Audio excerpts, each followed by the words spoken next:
Hello, hello, hello, everyone, and welcome once again. I'm Dr. Diana. This is part two of management of the medically compromised patient. I know this is going to be a long class, but as I mentioned on the previous class, this is extremely important for clinical cases resolution. Try to learn everything I'm saying, and everything I have on the presentation is extremely important.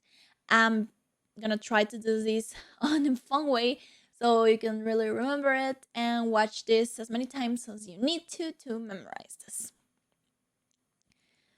We're gonna start with COPD,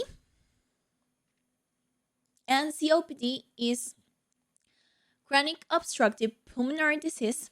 This is a chronic inflammatory lung disease that causes obstructed airflow from the lungs and is typically caused by long term exposure